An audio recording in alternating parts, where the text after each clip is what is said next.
precisión. Sin embargo, no todos tenemos medicina de precisión en este momento. Algo está pasando con mi pantalla.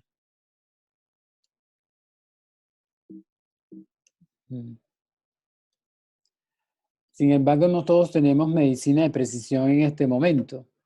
Lo otro es que uno tiene que ubicarse en el contexto en donde está, en cada país o en cada región, en cada ciudad, en el cual uno tiene que conocer cuál es su epidemiología con base a la resistencia. Y uno puede mirar aquí que, por ejemplo, Colombia tiene un 10 a un 25% de resistencia de gérmenes productores de beta-lactamasa espectro extendido. Pues hay otros países, por ejemplo, el sur asiático, que tienen más del 50% de resistencia. México está entre 25 y 50%. Argentina entre 10 y 25% también de perfil de resistencia de producción de blé.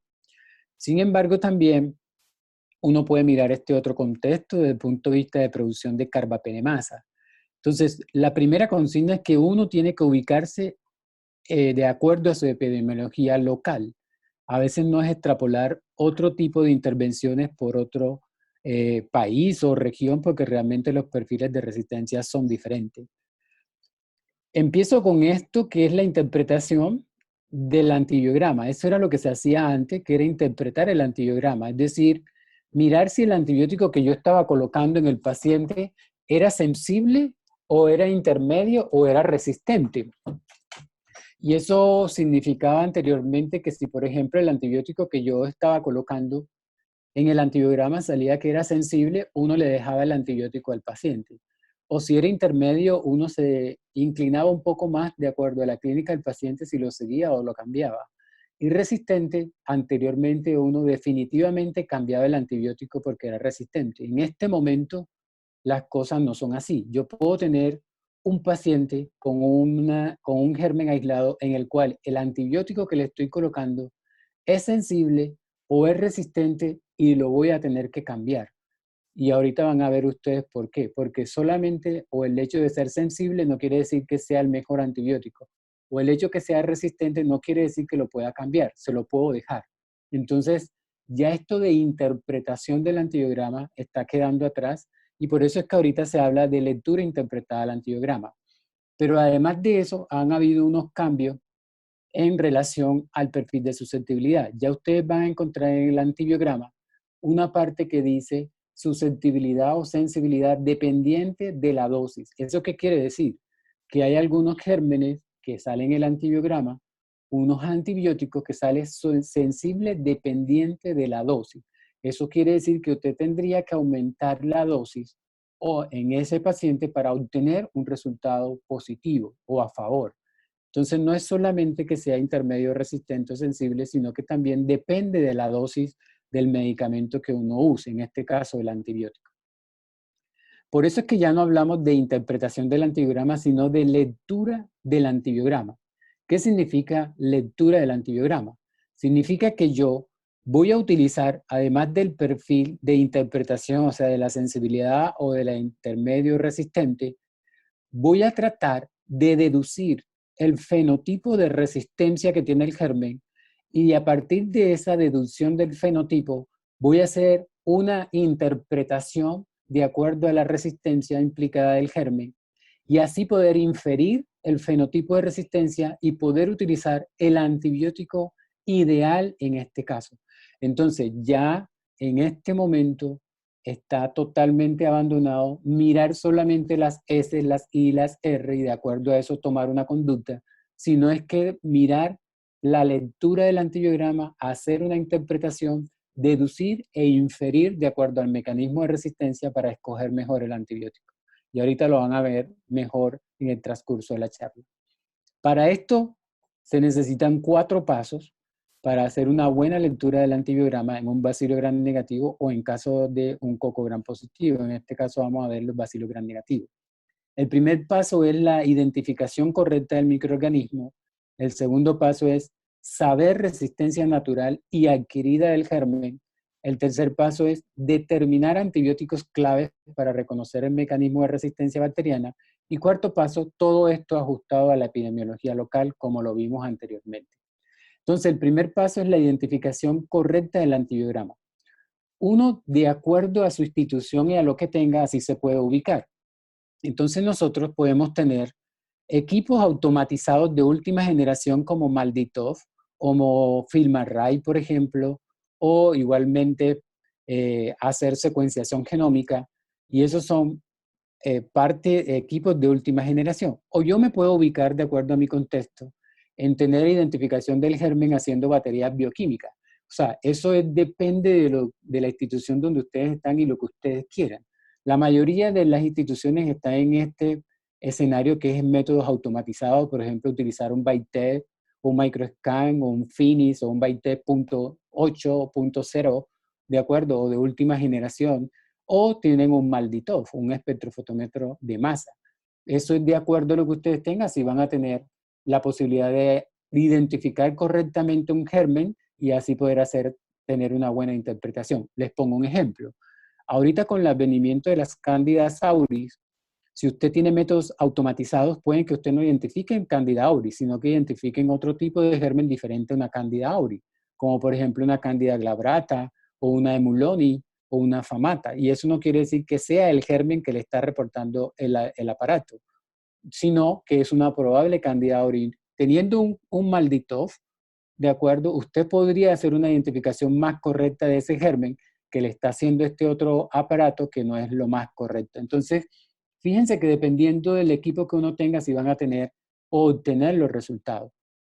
O lo otro, tener ya medicina de precisión, que es utilizar todos estos equipos. Si usted utiliza un cultivo o un hemocultivo, por ejemplo, que es lo más frecuente, y hace una batería normal, usted puede tener resultados entre 36 a 46 horas o 48 horas. Pero si usted utiliza equipos de última generación, por ejemplo, como un Fitch o un Malditov o un FilmArray, va a tener resultados de identificación y probable susceptibilidad en un tiempo más corto, 3, 4 horas, máximo 12 horas. Entonces se está adelantando a una buena intervención en el paciente. El segundo y el tercer paso van unidos, que es conocer la resistencia natural y adquirida del germen y los antibióticos claves para poder interpretar la resistencia en los gram negativos. Entonces, lo primero que hay que conocer es cómo se clasifican los bacilos gram negativos. En una forma muy general, los bacilos gram negativos se clasifican de acuerdo a la fermentación de la lactosa. Si son fermentadores o si no son fermentadores. Los fermentadores son todas las enterobacterias, ¿de acuerdo? Son todas las enterobacterias. Y dentro de los no fermentadores, que están acá a la izquierda, se dividen de acuerdo a si tienen oxidasa positivo u oxidasa negativo. Entonces, por ejemplo, Pseudomonas aeruginosa es un bacilo no fermentador, oxidasa positivo, ¿de acuerdo? En cambio, Acinetobacter baumannii es un bacilo gram negativo, oxidasa negativo. Hay excepciones de enterobacterias que son fermentadoras de lactosa, pero hay excepciones que son no fermentadoras, como por ejemplo Salmonella, por ejemplo Shigella, y tienen que tener en cuenta eso en pacientes con cuadros febriles prolongados en los cuales los hemocultivos, en el mielocultivo vaya creciendo un bacilo gram negativo no fermentador. Siendo un paciente de la comunidad, es muy poco probable que usted piense en Pseudomonas, sino que lo más probable que hay que pensar es una Salmonella. Entonces siempre habría que mirar el contexto clínico del paciente de acuerdo al aislamiento.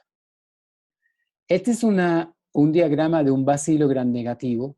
A diferencia de los gram positivos, los bacilos gram negativos tienen una membrana externa y una membrana interna y un espacio periplásmico entre las dos membranas. Entonces, para poder entender a los bacilos gram negativos hay que conocerlos, ¿de acuerdo? Para poder mirar su perfil de resistencia.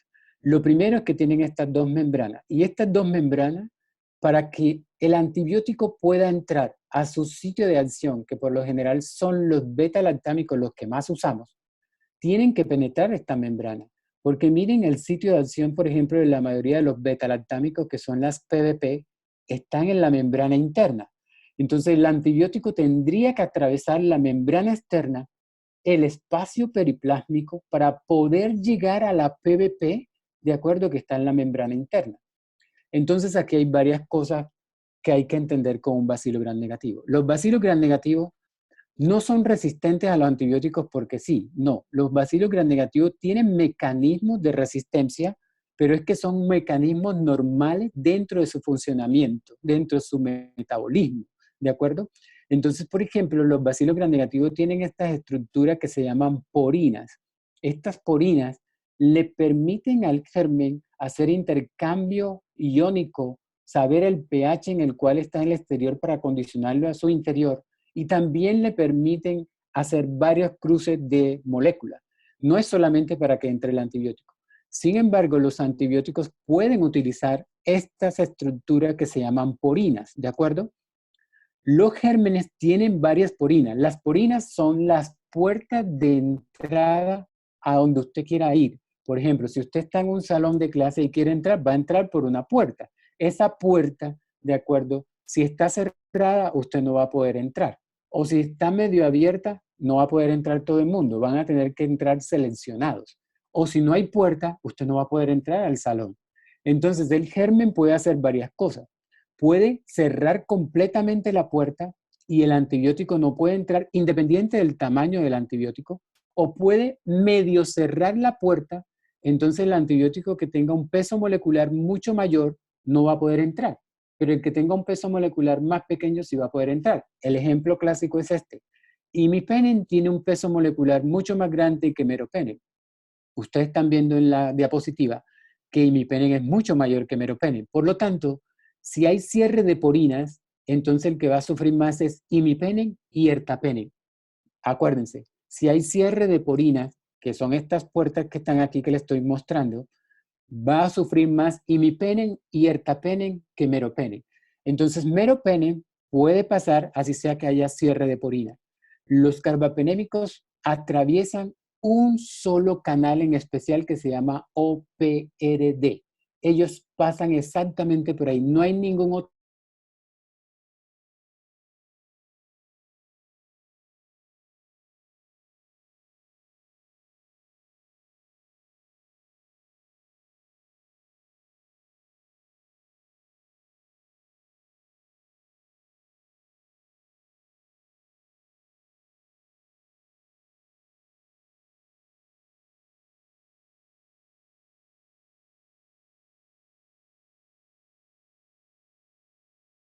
la carga de la porina se cambia de acuerdo al estado ácido básico del paciente. Si el paciente está en choque, en disfunción orgánica múltiple, él va a cambiar su porina porque va a haber acidosis en el exterior. Entonces, este cambio en la porina puede alterar un antibiótico que no tenga una facilidad de cambiar su carga. Entonces, por eso, la mayoría de los antibióticos que usamos más para pacientes en choque o en disfunción orgánica múltiple se llaman suiteriones. Suiteriones quiere decir que pueden cambiar la porina, cambiar la carga de acuerdo a la carga de la porina. Ellos tienen carga positiva o negativa de acuerdo a la porina. Si la porina cambia su carga negativa, ellos se cambian a positiva. Y si es positiva, se cambian a negativa. Esto lo hacen más que todos los carbapenémicos, piperacina tazobactam, las cefalosporinas de cuarta. Ustedes pueden entender por qué, por ejemplo, yo no le puedo poner ceftriaxona a una pseudomona. Y es porque pseudomonas aeruginosa tiene en la porina una carga negativa y ceftriaxona es un ácido débil con carga negativa. Negativo y negativo se rechazan. Entonces, eso es supremamente importante. Ahora, si el antibiótico logró pasar por la porina y estuvo en el espacio periplásmico, miren que yo aquí puse unos dibujitos de unos Pacman. Eso quiere decir las beta-lactamasas. Las beta-lactamasas están en el espacio periplásmico en un gran negativo. En los gran positivos están en el extracelular, ¿de acuerdo? No están en el espacio periplásmico. Entonces, las beta-lactamasas en el espacio periplásmico tienen una función de recoger los residuos de mureína. Como usted pone mucho antibiótico y rompe la pared de la bacteria, va a producir muchos residuos de mureína. Entonces, entre más residuos de mureína va a producir cuando rompa la pared por el antibiótico, va a tener más beta-lactamasa. Entonces, no es lo mismo tener 1 o 2 francotiradores, que yo les llamo las beta-lactamasa, a que tener 1000 francotiradores esperándolo a que usted pase por la porina y quiera llegar al sitio blanco. Entonces, las beta-lactamasa pueden aniquilar también a los antibióticos que logran pasar por la porina.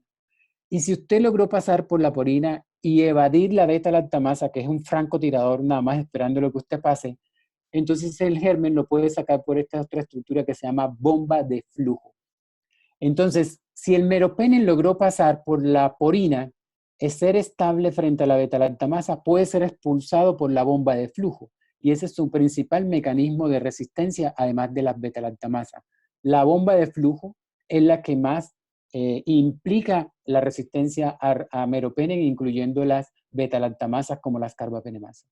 Y si, por ejemplo, logró evadir que usted no lo lograra sacar el germen por bomba de flujo, entonces el germen lo que puede hacer es cambio de porina y usted no va a poder encontrar el sitio blanco. Entonces miren que un bacilo gram negativo tiene múltiples mecanismos de resistencia. Uno es bloqueo de porina o nacer sin la porina, nacer sin la puerta. Otro es tener mucha beta-lactamasas, otro es tener bomba de flujo y otro es cambio de PBP, ¿de acuerdo? Y los puede tener todos en el mismo momento. Entonces, esto ya se los expliqué. El mecanismo más importante de un bacilo gram negativo es la producción de beta-lactamasa, pero no quiere decir que no las pueda combinar, ¿de acuerdo? Entonces, para saber beta-lactamasa hay que aprenderse la clasificación molecular o la clasificación funcional de Buss y Jacobi, ¿de acuerdo? Para poder interpretar las beta-lactamasas. Estas son todas las beta-lactamasas. Ustedes se las tienen que aprender, ¿de acuerdo? Se las tienen que aprender. Yo a veces les pregunto a ustedes cómo pueden escoger antibióticos si ustedes no conocen todo esto. O sea, de verdad que yo los respeto y los admiro a ustedes cuando escogen antibióticos sin conocer todas estas cosas. Sí me están escuchando, ¿cierto? Sí, lo escuchamos, lo escuchamos. Entonces, Positivo. hay que conocer las beta-lactamasas, que son el principal mecanismo de resistencia, y son todas estas. ¿Cómo es la mejor manera de aprendérnoslas? Por la historia natural de cómo se crearon los antibióticos. Miren que aquí la clasificación que más frecuente usamos es la de Ambler, que es la clasificación en A, en B, en C y en D. Entonces, la mejor manera, miren que la A incluye penicilinasa, cefalosporinasa, carbapenemasa y así sucesivamente. Pero la mejor manera de aprenderse esta clasificación es cómo se crearon los antibióticos, la historia natural de los antibióticos. Entonces, vamos por partes. Lo primero que se crearon fueron las penicilinas en los años 40, bueno, en el 28, pero la funcionalidad más de las penicilinas fue en los años 40. Cuando surgieron las penicilinas, que fueron para tratar a los estafilococos aureus, y esa es otra charla que es por aparte, coco gram positivo, ¿de acuerdo? Las penicilinas acababan con el estafilococo aureus, pero después aparecieron los bacilos gram negativos. Y los bacilos gram negativos eran tratados con penicilina, dentro de ellas ampicilina, amoxicilina, piperacilina. Entonces, ¿qué hicieron los bacilos gram negativos cuando aparecieron las penicilinas? Produjeron las penicilinasas. Entonces, eso fue lo primero que hicieron los bacilos gram negativos, penicilinasa. Quiere decir, hidrolizan o aniquilan las penicilinas. ¿Cuál en especial? Ampicilina. ¿Cuál en especial? Amoxicilina. ¿Cuál en especial? Piperacilina. Pero el marcador es ampicilina. O sea que usted, por historia natural, tendría que primero mirar la ampicilina siempre que vaya a ver un antibiograma en un bacilo gram negativo, porque es la primera que se lleva en banda desde el punto de vista de resistencia. Y eso tiene que ser en orden. Los bacilos gram negativos no es que nacieron teniendo resistencia a un carbapenémico, ya vienen con una generación histórica. Entonces, lo primero que usted tiene que mirar son si tiene penicilinasa. ¿Cómo se mira eso? Mirando la ampicilina. Entonces, cuando empezaron a surgir las penicilinasas, ya la ampicilina o la amoxicilina no me servía. Entonces, ¿qué hizo la industria? Creó las cefalosporinas de primera generación. Aquí están las cefalosporinas de primera generación y las penicilinas semisintéticas, ¿de acuerdo? Como la oxacilina, ¿de acuerdo? La clopsacilina, la dicloxacilina, cuando ya veamos estafilo, pero como no nos vamos a meter en estafilo, sino seguir en bacilos gram negativos, vamos a mirar esto. Entonces, las cefalosporinas de primera se crearon para combatir a los gérmenes productores de penicilinasa. ¿Cómo sabe usted que un germen produce penicilinasa? Mirando la ampicilina. Si es resistente a la ampicilina, ese germen produce penicilinasa. ¿Y cuál sería su tratamiento? Una cefalosporina de primera generación. ¿De acuerdo? Por historia. Eso es así siempre. Todos los gérmenes va a poderlo interpretar de esa manera.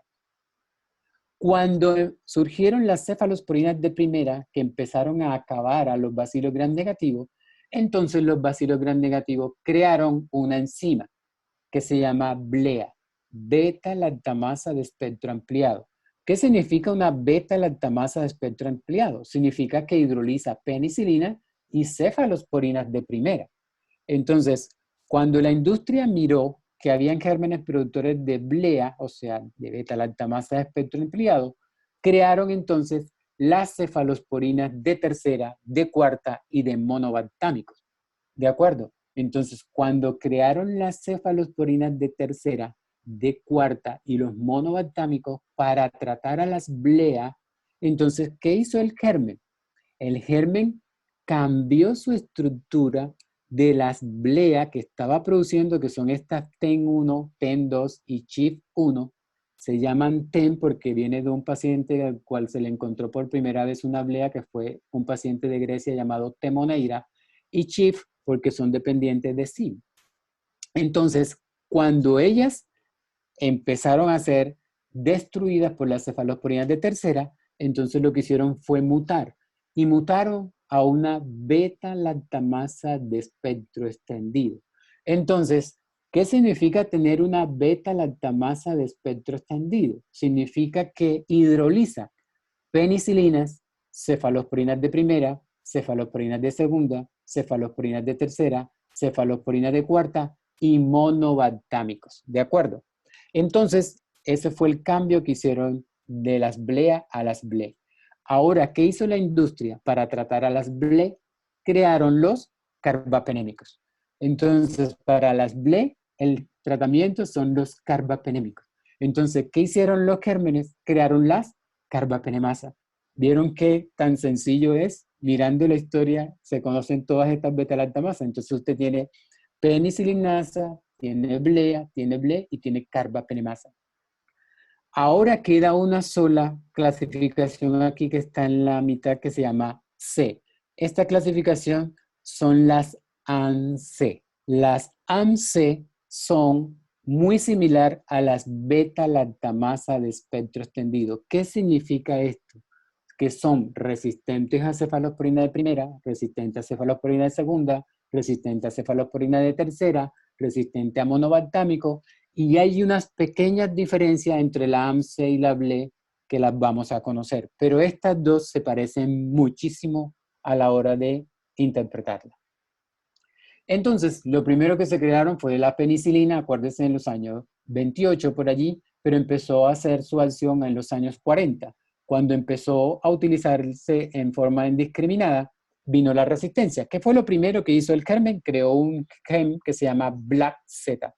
El gen BLAP-Z lo que produce es beta-lactamasas. Y estas beta-lactamasas son las penicilinasas que van a acabar con la penicilina.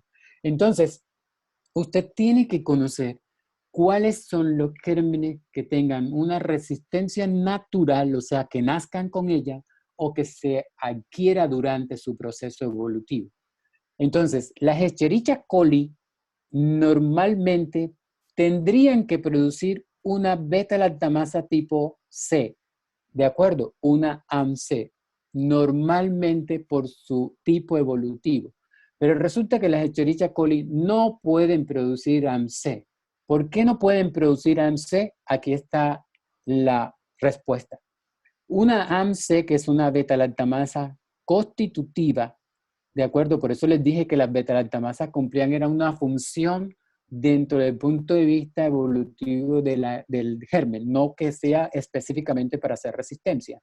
Cuando un germen se está dividiendo o usted le pone un antibiótico y empieza a romper la pared del germen, se producen unos residuos de mureína que van a ser reciclados para formar nuevamente la pared del germen. Estos residuos de mureína tienen que pasar por unos sitios o unas estaciones en las cuales se van modelando, y este actor que está aquí, que se llama ANR, de acuerdo, es que le da la participación para que se produzca un AMC. Esto es una forma normal de la bacteria. La bacteria que posee este mecanismo normalmente lo hace y produce unas moléculas de AMC en una forma muy baja en número. Es decir, un ejemplo puede producir 10 AMC, 5 AMC normalmente. Resulta que la Escherichia coli, que tiene esta probable producción de AMC, no lo puede hacer. ¿Por qué no lo puede hacer? Porque Escherichia coli no tiene ANR. Y si no tiene ANR, no puede producir AMC. Entonces, por eso, todas las Escherichia coli del mundo son sensibles a los antibióticos. Todas, naturalmente, son sensibles a los antibióticos. Cuando usted ve una Escherichia coli con una resistencia, una R en cualquier lado, es una resistencia adquirida. No es una resistencia natural, ¿de acuerdo? Ahora, el otro grupo es el de las Klebsiella. Las Klebsiella producen una beta-lactamasa tipo A, o sea, una penicilinasa. Acuérdense de la clasificación de Ambler. ¿Qué quiere decir esto? Que todas las Klebsiella del mundo, la de Perú, la de Chile, la de Uruguay, la de Colombia, la de Estados Unidos, la de que ustedes quieran, van a ser resistentes a ampicilina, porque tienen una penicilinasa natural. Todas van a ser resistentes a ampicilina. Acuérdense, ¿cómo sé yo que tiene una penicilinasa? Mirando la ampicilina, pero la Klebsiella nace con una penicilinasa. Entonces, esa es la historia como se la conté. Aquí yo tengo la ampicilina, la amoxicilina y la piperacilina como fueron surgiendo. Cuando yo tengo resistencia, tengo una penicilinasa, ¿de acuerdo? Entonces, todas las Klebsiella del mundo, lo que usted le va a ver por primera vez es que tienen una resistencia natural. Es una resistencia a ampicilina. Miren este perfil. Entonces les preguntaría a ustedes, si yo tengo esta Klebsiella en un paciente con este perfil, que tiene una penicilinasa, ¿cuál sería su tratamiento? Una cefalosporina de primera, ¿se acuerdan? Dentro de la historia natural, dentro de la historia evolutiva de los antibióticos, las cefalosporinas se hicieron para combatir a las penicilinas. Entonces, este paciente, dependiendo de su clínica, tendría solamente como antibiótico una cefalosporina de primera, no una cefalosporina tercera, ni piperacina tazobactam, ni cefepime, ni un carbapenémico. Bueno, dependiendo de la clínica. Tendría una cefalosporina de primera porque ellas combaten a las penicilinasas naturalmente. Pero si yo tengo una penicilinasa, ¿se acuerdan? Entonces se crearon las cefalosporinas de primera para combatir a las penicilinasas. Pero si yo ya creo resistencia hasta las cefalosporinas de primera, voy a tener una blea, ¿se acuerdan? Una beta-lactamasa de espectro ampliado. Entonces, ¿cuál es el tratamiento de las beta-lactamasas de espectro ampliado? Las cefalosporinas de tercera. Así se crearon en el tiempo, en la industria. Entonces, por eso usted siempre que tenga una blea, el objetivo de tratamiento va a ser una cefalosporina de tercera de acuerdo a su epidemiología. Si usted tiene en su epidemiología mucha beta-lactamasa de espectro extendido, que también son resistentes a cefalosporina tercera y de cuarta, entonces usted tendría que usar otra opción en vez de una cefalosporina de tercera, como por ejemplo un aminoglucósido, ¿de acuerdo? Pero eso es dentro de su contexto epidemiológico. Pero las BLEA se tratan con cefalosporina tercera. Y miren el por qué. Esta es una blea, ¿lo ven? Esta es la forma constitucional de una blea. Tiene un bucle omega en el cual se traga o hidroliza a las penicilinas, a las cefalosporinas de primera y de segunda. ¿Qué hicieron las blea cuando aparecieron las cefalosporinas de tercera que ustedes las ven aquí, que tienen este radical y por lo tanto una blea no la puede hidrolizar? La blea mutó, hizo una mutación en este aminoácido y entonces alteró su bucle omega o lo suprimió o lo cambió, lo modificó. Entonces, cuando lo modifica o lo suprime, ya puede hidrolizar a las cefalosporinas de tercera. Entonces, aquí es donde aparecen las BLE y las AMC. Las BLE y las AMC es una mutación de las BLEA para poder hidrolizar a las cefalosporinas de tercera y de cuarta. Entonces, miren que las BLE son mucho más estables que las AMC. Esta AMC tiene inóculo un poco bajo, 10 a la 7. Esta puede tener un inóculo entre 10 a la 7 a 10 a la 10 y es mucho más estable. ¿Qué significa esto? Tener una AMC, por lo general, son sensibles a cefepima. Entonces, por ejemplo, siempre que yo tenga un germen probablemente productor de AMC, el antibiótico ideal es cefepima. En cambio, las BLE son mucho más estables y solamente les sirven o un aminoglucósido, o un carbapenémico, ¿de acuerdo? O otro antibiótico que vamos a hablar posteriormente de acuerdo al contexto clínico. Pero ya cefepime no serviría en BLE porque también es resistente en BLE. Entonces, estas dos son las que se parecen más y es la que vamos a diferenciar. ¿Cómo puedo diferenciar que el germen pueda tener una BLE o una AMC? Si ambas son resistentes a cefalosporina primera, ambas son resistentes a penicilina, ambas son resistentes a cefalosporina segunda, ambas son resistentes a cefalosporina tercera. Es en esto. Las BLE, cuando yo hago un test que es colocando una cefalosporina de tercera, uniéndose al inhibidor que es el ácido clavulánico, estas se vuelven sensibles y las AMC siguen siendo resistentes. Ese es el primer dato que yo tengo que mirar para conocer y saber si es una BLE o es una AMC. El segundo dato es mirar la cefalcitina. La cefalcitina, cuando es sensible, es una BLE, o sea, una beta-lactamasa de espectro extendido. Cuando es resistente, es una AMC constitutiva. Y la otra es que ambas son sensibles a los carbapenémicos. Entonces, estas dos son las que me pueden diferenciar si tengo una AMC o una BLE. Aquí están las diferencias entre BLE y AMC. Ambas son resistentes al astronal, ambas son resistentes a cefalosporina de segunda, ambas son resistentes a cefalosporina tercera. Y aquí viene la primera clave. La cefalosporina de cuarta, por lo general en BLE es resistente, pero en la AMC es sensible. Ese es su tratamiento de elección. Las AMC no pueden hidrolizar al cefepime, solas no lo pueden hidrolizar y por eso es su tratamiento de elección.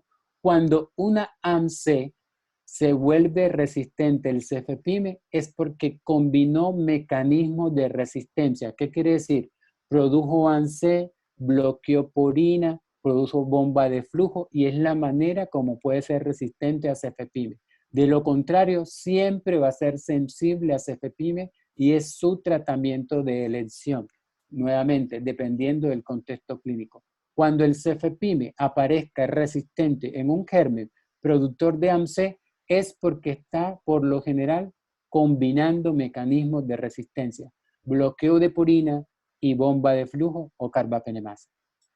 La otra clave de BLE y AMC, acuérdense que ambas son sensibles a carbapenémico y esta es la otra clave de diferenciarla. Cuando se le une la cefalosporina de tercera al ácido clavulánico, estas se vuelven sensibles. Miren que las de tercera eran resistentes, pero si yo le uno el ácido clavulánico es capaz de hidrolizar a las BLE y se vuelve sensible, pero no es capaz de hidrolizar a la AMC y es resistente. Y la cefalcitina es sensible en BLE y es resistente en AMC. Ahora, las carbapenemasas es otro contexto, es otra clase, eso lo podemos dejar para otra clase, pero se los voy a decir aquí. Las carbapenemasas se dividen en tres, es una clasificación de Ambler, ¿se acuerdan? La A que tiene carbapenemasa, la B que es las metalo-beta-lactamasa y la D que son igualmente productoras de lo que se llama OLSA 48.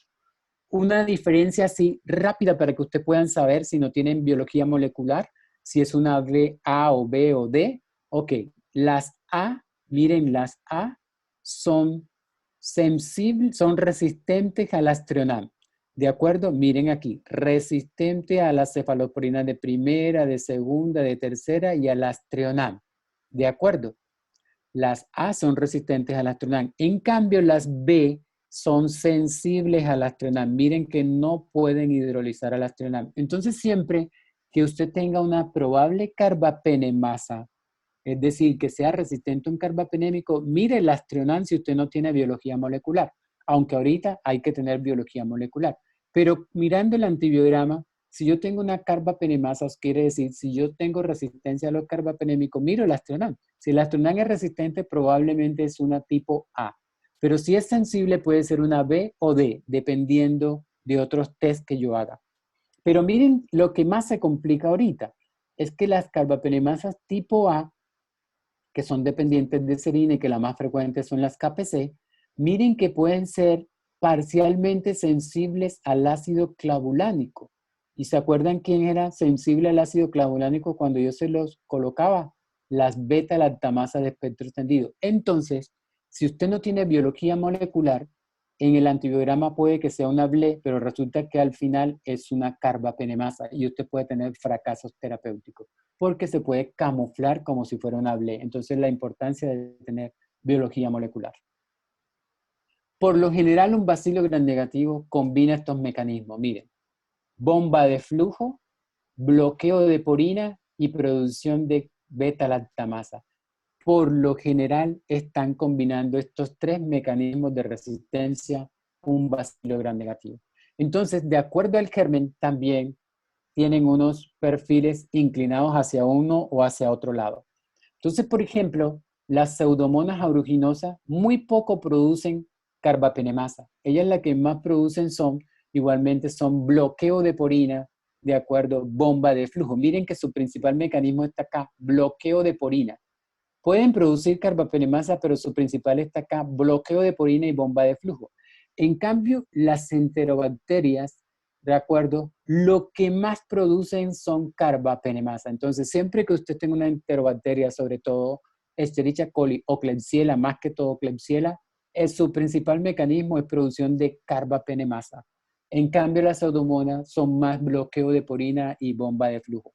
Acinetobacter es el más degenerado, entonces puede producir todo tipo, bloqueo de porina, bomba de flujo, carbapenemasa. Ese es un germen degenerado, lo llamo yo, pues. Entonces miren, por ejemplo, esta Klebsiella. ¿Ustedes qué es lo que van a mirar por primera vez? ¿Se acuerdan qué es lo primero que van a mirar? Ampicilina. Miren, resistente a ampicilina. ¿Qué es lo segundo que van a mirar después de la resistencia a ampicilina? Las cefalosporinas de primera. Entonces miran cefasolina. Cefalosporina de primera porque es el tratamiento para las penicilinasas. Miren que es resistente. O sea que yo aquí llevaría una blea. ¿Se acuerdan? Cuando es una blea, soy resistente a cefalosporina de primera y a ampicilina. ¿Cuál es el tratamiento de una blea? Las cefalosporinas de tercera. Entonces, inmediatamente busco cefalosporinas de tercera, cefotalcima resistente, ceftazidima resistente. Entonces, si ya yo tengo resistencia a ampicilina, resistencia a cefalosporina de primera y resistencia a cefalosporina de tercera, puedo ser una BLE o una AMC. Entonces busco los marcadores que me puedan empezar a diferenciar si es una BLE o una AMC. Acuérdense, cefepima es resistente, o sea que eso me inclina a ser más, es una BLE que una AMC. ¿Se acuerdan que las AMC por lo general son sensibles a cefepima? Y miren la cefalcitina. Cefalcitina es resistente. Entonces, ¿dónde es resistente la cefalcitina? Es más resistente en las ANC. ¿Se acuerdan? Voy a pasarles el cuadrito. Mírenlo. Miren. Astrona resistente, cefalosporina resistente, cefalosporina tercera resistente, cefalosporina de cuarta resistente en BLE. Miren, el inhibidor es sensible y miren que cefalcitina es sensible en BLE, pero en resistente AMC. Volvamos ya dijimos, ampicilina resistente, cefalosporina primera resistente, cefalosporina de cuarta resistente, cefalosporina de tercera resistente. Ahora me voy a la cefalcitina resistente. Entonces me inclina más a hacer una AMC que una BLE. Cuando uno tiene AMC, por lo general, esto se combina con bloqueo de porina. ¿Se acuerdan las primeras diapositivas que les dije cómo sabía uno que tenía bloqueo de porina? ¿Qué antibióticos uno mira para saber que tenga bloqueo de porina? Ertapenem e imipenem. Entonces mira el ertapenem. Ertapenem resistente. Mira el imipenem resistente. Entonces este germen tiene, además de tener una probable AMC, además de eso está bloqueando porina, ¿de acuerdo? Ahora mira el meropenem, es resistente. Acuérdense cuál es el mecanismo de resistencia al meropenem, bomba de flujo. Entonces este germen tiene AMC, bloqueo de porina y bomba de flujo. Pero ¿cómo ustedes pueden saber que no tenga también una carbapenemasa si la MIC de meropenem es de 8? Entonces este germen puede tener bomba de flujo, bloqueo de porina, ¿de acuerdo? Además de eso AMC, además de eso carbapenemasa, todas en el mismo momento. ¿Qué le vas a poner? No sé, eso lo vamos a discutir después. Entonces esto es la forma fenotípica como uno puede interpretar las carbapenemasas dependiendo de las pruebas que tenga. Eso ya depende de su clínica o su hospital, cómo estén. Y esto es importante, ¿por qué? Porque ahorita los nuevos antibióticos, por ejemplo, nosotros ahorita en Colombia tenemos este que es Ceftazidima Vivatam, que es Savicefta. Miren que Savicefta o Ceftazidima Vivatam cubre beta-lactamasa de espectro extendido, cubre AMC, cubre carbapenemasas tipo A, que son las KPC, cubre carbapenemasas tipo D, que son las OXA48, pero no cubre las B, que son las metalo. ¿Lo ven? Por eso es supremamente importante saber qué tipo de carbapenemasas tiene uno. No decir yo tengo una carbapenemasa, sino que tengo que saber qué tipo de carbapenemasa es. Entonces ahorita vamos a lo práctico.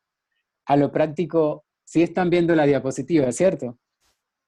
Sí, señor. Ok. Positivo. ¿Qué es lo primero que tendríamos que ver en un bacilo gram negativo? La ampicilina, ¿cierto? Entonces miramos. Si yo tengo que la ampicilina es resistente, entonces tengo una penicilinasa. Entonces, después de que yo tenga una penicilinasa, ¿qué voy a mirar? Las cefalosporinas de primera. Miren cómo está la cefalosporina de primera, sensible. Entonces, en este paciente, de acuerdo, con este antibiograma, con este germen que solo está produciendo penicilinasa, si es un paciente estable, el tratamiento sería una cefalosporina primera tipo cefazolina o un aminoglucósidos en caso de que sea con una MIB menor de 8. Pero miren que aquí la cefazolina es sensible, o sea, sería su tratamiento de elección. O sea que si usted tendría en este paciente con piperacilina tazobactam, por ejemplo, de entrada, y después le llegara este antibiograma y el paciente está estable, es un foco urinario y demás, cambian la piperacilina tazobactam y le ponen cefazolina, así sea que esté en la unidad de cuidado intensivo. Estable, ¿de acuerdo? Ahora tienen este otro germen, que es la misma Escherichia coli. ¿Qué van a mirar? Ampicilina, es resistente. O sea que yo aquí tengo una penicilinasa. ¿Qué después tengo que mirar? Las cefalosporinas de primera. Y miren que es resistente. O sea que yo aquí tendría una blea. Después que tengo una blea, ¿qué tengo que mirar? Porque el tratamiento de lesión de una blea son las cefalosporinas de tercera.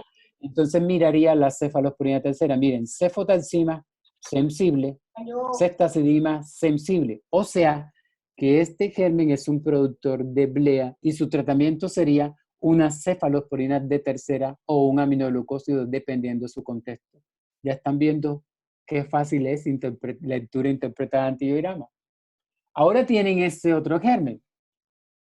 ¿Qué es lo primero que van a mirar? La ampicilina es resistente. ¿Qué van a mirar después? Las cefalosporinas de primera. Miren, cefalotina resistente. Eso quiere decir que tienen una blea. Cuando ustedes tienen una blea, ¿qué van a mirar? Cefalosporinas de tercera. Entonces miren las cefalosporinas de tercera y de cuarta. Miren las cefalosporinas de tercera. Cefotalcima más de 16 resistente. Ceftazidima más de 16 resistente. O sea que usted aquí podría tener o una BLE, o sea, una beta-lactamasa de espectro extendido, o una AMC. ¿Cómo la diferencia? Entonces, ¿qué tiene que mirar? Cefepima, ¿de acuerdo? Miren, cefepima es resistente. ¿Hacia dónde se inclinan? Hacia una BLE. Ahora miren, cuando a la cefalosporina de tercera se le une el ácido clavulánico, ¿se acuerdan la diapositiva? Cuando uno le une a la cefotalcima o a la ceftazidima, el ácido clavulánico se vuelve sensible. Miren que tenía una MIB de 16 que era resistente, ahora es sensible, menos de 0.5. ¿Eso qué quiere decir? Que probablemente es una BLE. ¿Quién me da el marcador de que es una BLE? La cefalcitina. Miren la cefalcitina. Sensible. O sea que este germen pasó ahorita a tener es una beta-lactamasa de espectro extendido. ¿De acuerdo? Porque tiene cefalcitina sensible. Cuando le uno el inhibidor de ácido clavulánico se vuelve sensible la cefalcitina tercera y es resistente a todo lo demás. ¿Cuál es el tratamiento de una beta-lactamasa de espectro extendido? Entonces son anteriormente, y digo anteriormente porque eso era lo que hacíamos hace unos meses, pero ya no es tanto porque estamos ahorrando carbapenémicos, era los carbapenémicos. ¿Se acuerdan que los carbapenémicos de la droga de los BLEC? Si el paciente está estable, es ertapenem, pero si el paciente está inestable, puede ser meropenem, ¿de acuerdo? Entonces fíjense que después de esto yo miro los carbapenémicos. Miren que piperacilina tazobactam, aquí dice que es sensible. Entonces, como ahorita a la mayoría de las personas le están poniendo piperacilina tazobactam, ¿De acuerdo? El hecho que sea sensible no quiere decir que yo le tenga que dejar la piperacilina tazobactam. ¿Se acuerdan la primera diapositiva cuando dije, así sea que el antibiótico que yo esté colocándole al paciente en el antibiograma salga que es sensible? No quiere decir que se lo pueda dejar. ¿Por qué? Porque el estudio Merino mostró que pacientes hasta con terapia dirigida, teniendo una beta-lactamasa de espectro extendido, y usted le dejaba la piperacilina tazobactam, así sea que fuera sensible, la mortalidad fue casi del 10%. O sea, fue 3 veces más que si usted se la quitaba y le ponía un carbapenémico. Entonces, ¿cómo es la única manera que usted teniendo una beta-lactamasa de espectro extendido le pueda dejar la piperacilina tazobactam? Que sea en urocultivo, y que además de eso la MIC de piperacilina tazobactam sea menor o igual a 4 microgramos. Si es 16, ni se le ocurra, porque en el estudio Merino hay mortalidad hasta de 4 microgramos. Pero ojo, urocultivo solamente sin bacteremia. Si hay bacteremia de foco urinario, ni se le ocurra dejar la piperacilina tazobactam, así sea que la MIP sea 4. Es solo foco urinario, paciente estable y con MIP menor de 4. Se los recuerdo aquí nuevamente para que ustedes lo vean, de las BLE y las AMC. Miren que la AMC es resistente a cefalcitina, las BLE son sensibles, ¿lo ven? BLE es sensible, BLE es sensible a cefalcitina. Miren que el ácido clavulánico aquí se vuelve sensible cuando lo uno. Miren que aquí es sensible en vez de ser resistente. O sea que este germen es una beta-lactamasa de espectro extendido. Entonces, las AMC. Las AMC, como se los dije, son constitutivas. Cuando yo sospecho que tiene AMC, siempre que yo tenga un germen productor de AMC, que ahorita los vamos a mirar cuáles son, lo primero que tengo que mirar es la cefalcitina. La cefalcitina es lo que me diferencia de que es una AMC de una BLE. Si la cefalcitina es resistente, mírenlo, mírenlo. Si la cefalcitina es resistente, ¿de acuerdo? Entonces me inclino hacia una AMC. Entonces, siempre que tenga un germen productor de AMC que es constitutivo, tengo que mirar la cefalcitina resistente. Y a partir de allí voy mirando si está combinando otros mecanismos o no. Acuérdense, cuando yo tengo un ANSE, ¿cuál es su tratamiento de elección? Cefepima, que es lo que tengo que mirar por primera vez. Entonces, estos son los gérmenes que producen ANSES. ¿Lo ven? ANSES. A de Aeromona, Acinetobacter, y aquí también está Hafnia con H. M de Morganella morgani, P de Providencia, Pseudomonas y Proteus. C de Citrobacter, aunque ya cambió. E de Enterobacter y S de Serratia. Cuando ustedes tengan estos gérmenes, son productores de ANSE basal. ¿Cómo sé que producen ANSE basal? Miro la cefalcitina que sea resistente. Ya después de allí, miro si es que está combinando o si está hiperproduciendo la enzima. Entonces vamos a mirar por qué esto. ¿Se acuerdan de esta diapositiva? Normalmente cuando yo rompo un germen, cuando lo estoy poniendo antibiótico, se producen estos residuos de mureína que tienen que ser pasados por estas estaciones, el ANG, el AND, el ANR, y para que produzca AMC. Esto es lo que normalmente hace un germen. Si yo mensajero y sigo poniendo el antibiótico, va a haber mucho residuo de mureína que va a pasar directo al ANR. O sea, no van a pasar por el AMD.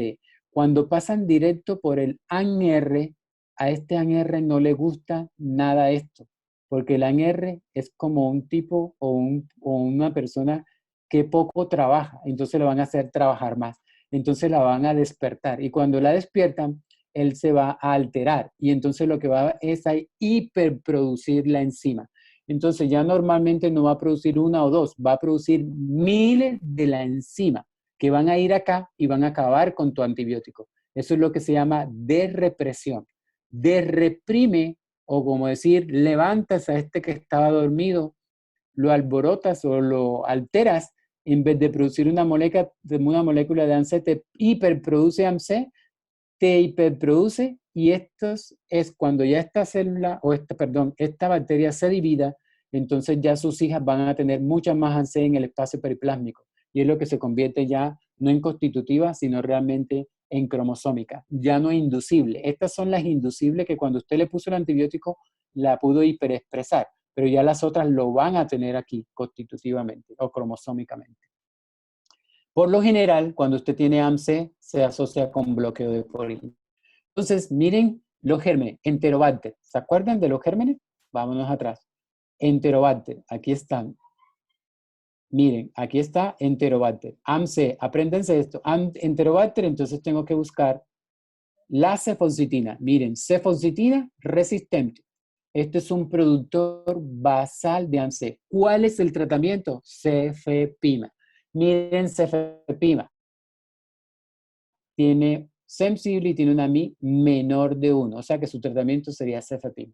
¿De acuerdo? Miren que siempre tienen que mirar, la MID del cefepima. Cuando la MID del cefepima se la reporten entre 4 y 8, y esto sea en hemocultivo o en neumonía bacterémica, no pueden usar las dosis normales.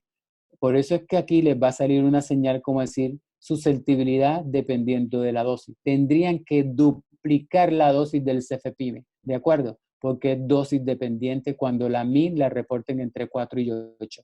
¿Cómo se queda uno tranquilo cuando la MIR la reporten por debajo de 2 microgramos?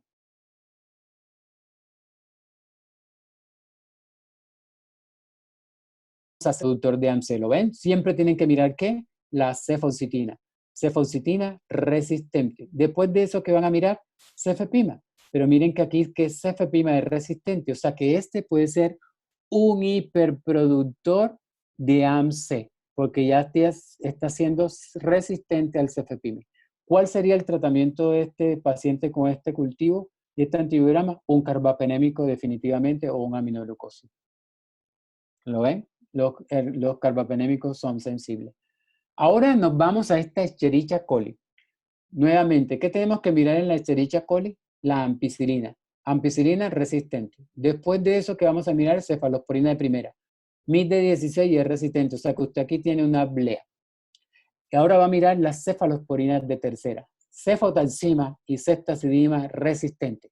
O sea que usted puede tener una blea o una AMC.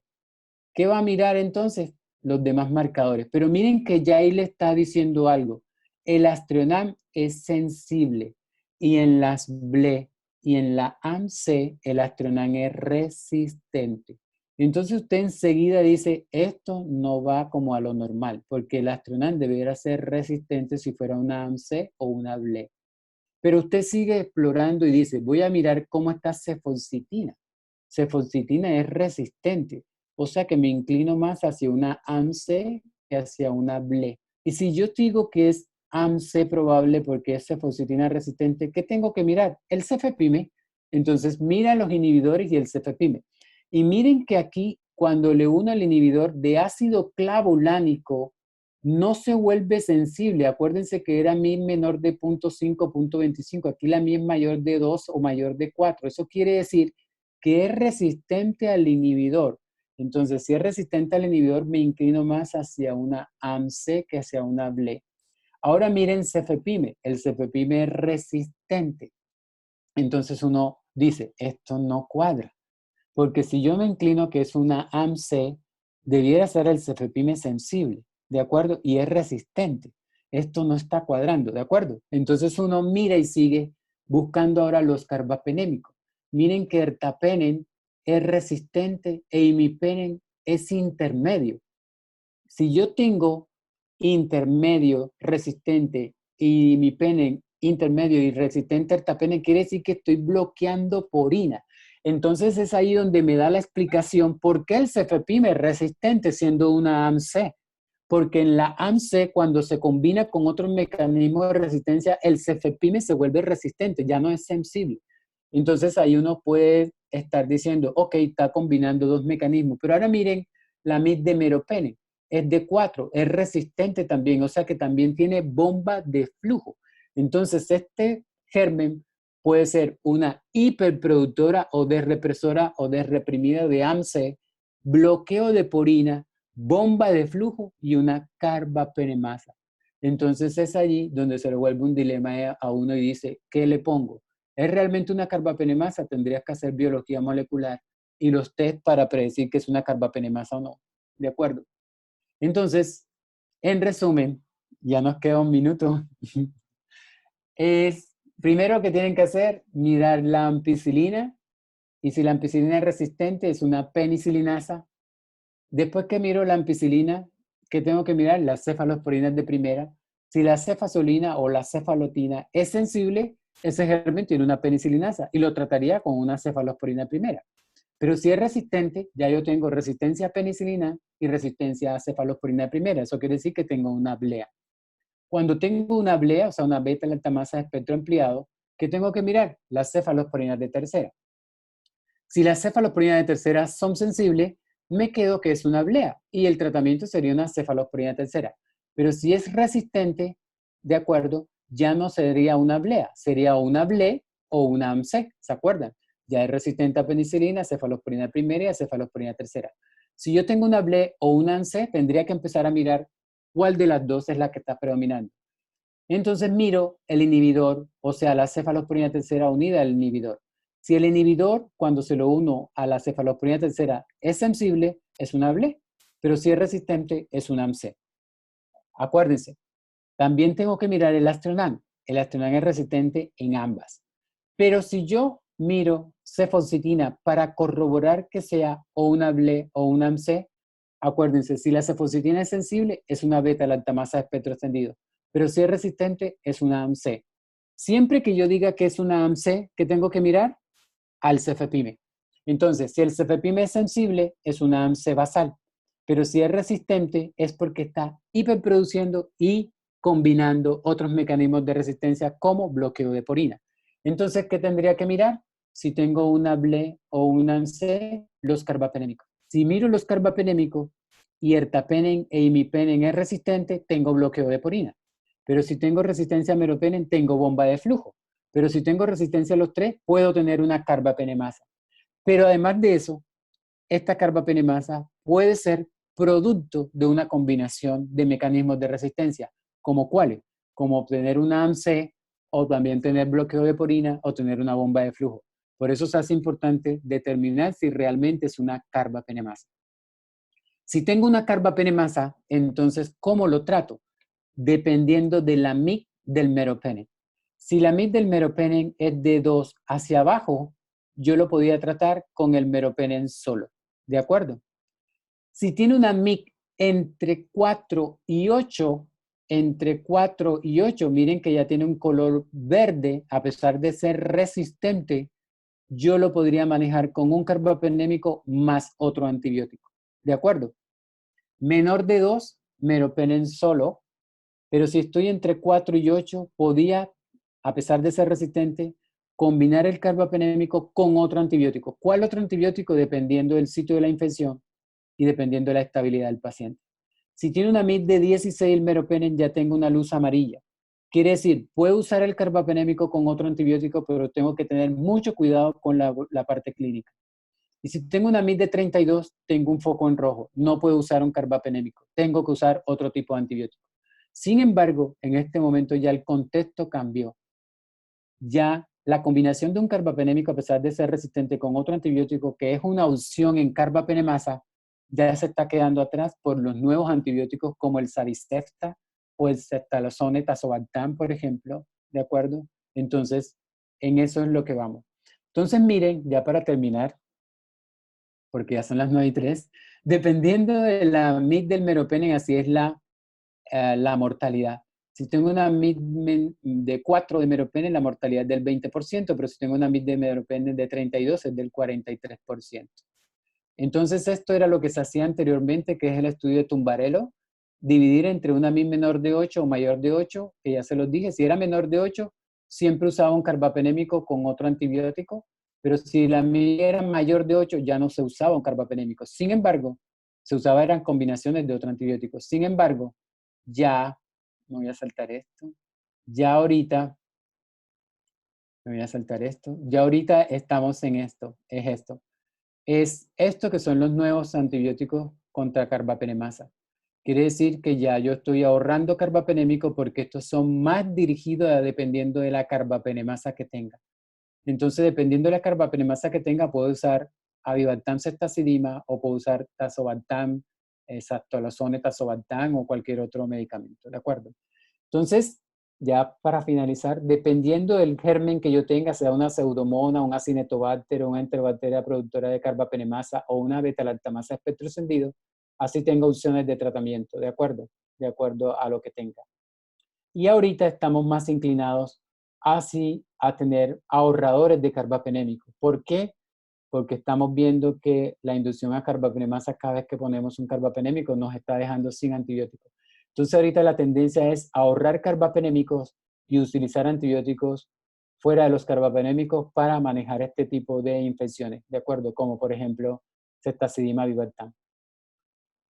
No olvidarse de estos pasos, que siempre tenga en cuenta todo lo que tenga que ver con los antecedentes del paciente, la condición del paciente, el perfil de susceptibilidad del germen, el mecanismo de resistencia, la fuente de infección, la respuesta o la hemodinamia del paciente, la disponibilidad de la droga, para así utilizar el medicamento adecuado a la dosis adecuada en el paciente adecuado. Ok, eso era todo. No sé si quedan preguntas o algo porque son las 9 y algo. Muchísimas gracias, doctor Coronel, por esta excelente presentación. Para el auditorio, No sé. Ajá. ¿tenemos alguna pregunta para el doctor Coronel? No toqué nada de gram positivo porque es otro tema y carbapenemasas es otro tema, ¿no? Profe, sencillamente impresionante y fascinante en su clase 2. No, con gusto. Falta la de gram positivo. Si quiere cuadramos la de gram positivo. Ah, bueno. Muy excelente Bueno, presentación, como siempre. y pueden tener esta charla sin problema. Lo que pasa es que tiene mucha imagen y pesa mucho, pero yo se la puedo pasar por WeTransfer. Bueno, Excelente, profe. Excelente charla, muy provechoso, muy buena. bueno, Gracias, pasamos. profe. Gracias. Muy buena charla, lo felicito. Muy bien redactado, muy bien. O sea, el esquema estuvo espectacular. O sea, muy entendible. Ok. En vivo es mucho mejor, ¿no, Melqui? Por supuesto, por supuesto. Y la interacción. Sí, súper. Lo que pasa es que aquí estoy un poco limitado porque, bueno, es virtual, pero...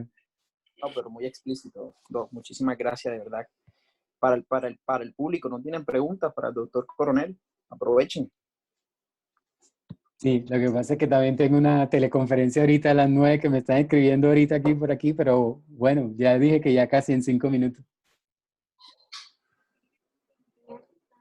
Profe, entonces para uno escoger el antibiótico tendría que fijarse más que la sensibilidad, la resistencia, la sitio de la infección y la estabilidad hemodinámica.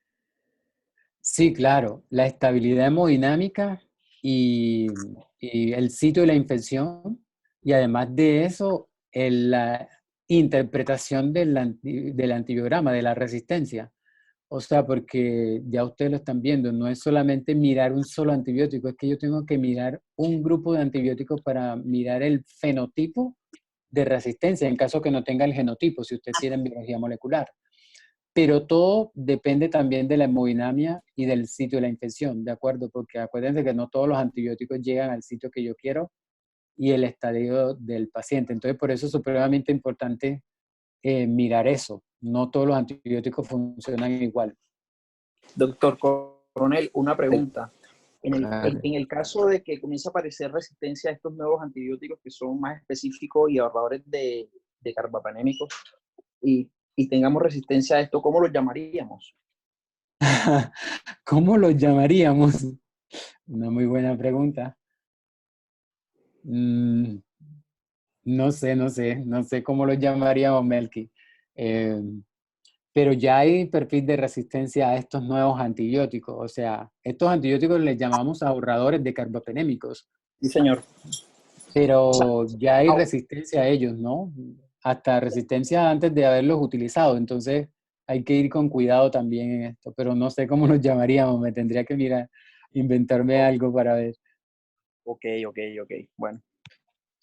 Profe, una pregunta, José. José, hola.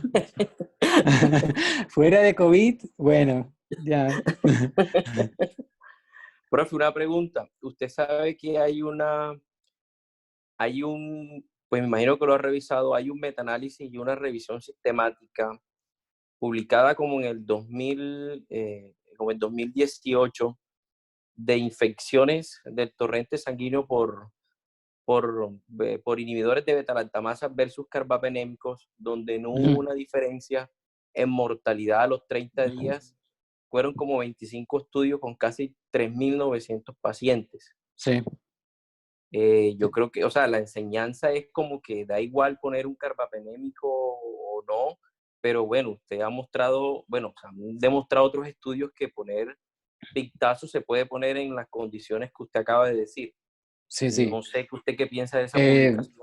Sí, ese es el estudio del grupo de Tumbarello de Italia. O sea, es que créanme que nosotros teníamos mucha esperanza de que el inhibidor lo podíamos poner en pacientes con beta-lactamasa de espectro extendido. Eso era una gran esperanza, por eso estos estudios salieron a tope. El grupo de Italia no encontró diferencia en mortalidad y eso era para nosotros algo súper porque ahorrábamos carbapenémico. Pero el estudio Merino es un ensayo clínico que le da duro a esto, o sea, ya un ensayo clínico tumba a cualquier otra cosa de una revisión sistemática o un metaanálisis. Entonces uno no puede dejar de lado el estudio Merino, el cual fue un ensayo clínico que estuvo más o menos algunas cosas a favor, otras cosas en contra, pero por ejemplo, se usó moléculas de la misma forma, o sea, no que una era genérica y otra innovadora, no, ambas genéricas, ¿de acuerdo? Las dosis, los intervalos, los bolos, todo, o sea, para tratar de optimizar las cosas y no haber tanta diferencia. Y a pesar de eso, o sea, aunque en el grupo de Pictazo hubo más pacientes con comorbilidades, o sea, la mortalidad que se observó con MIC hasta de 1 y 2 y 4 en el grupo de Pictazo, eso le dio duro a Pictazo, o sea, eso no lo hay, o sea, no hay cómo ocultar esa parte. Entonces, ese estudio, a pesar de que ya han salido algunos a favor y otras en contra, enmarca la parada en el no usar una piperacinata tazobactam en pacientes bacterémicos con beta-lactamasa espectro extendido, porque la estabilidad de la pictazo no es buena, así sea que la MIC sea de 4, o sea, no es bueno. Ya cuando tengamos otra cosa miremos, pero en bacteremia por gran negativo con beta-lactamasa espectro extendido, o es un carbapenémico o es un ahorrador de carbapenémico como cetacima y Vivactam. Ok, listo, profe, muchas gracias. Muchísimas gracias, doctor Coronel. Ok, Melqui. No sé, después miramos lo de gran positivo, porque gran positivo es otro mundo también diferente. Sí, profe. No le quitamos más tiempo para su próxima presentación. Ok, listo, Melqui. Bueno, doctor. Muchas gracias, Listo, doctor. muchísimas gracias. Bueno, Luego. chao pues.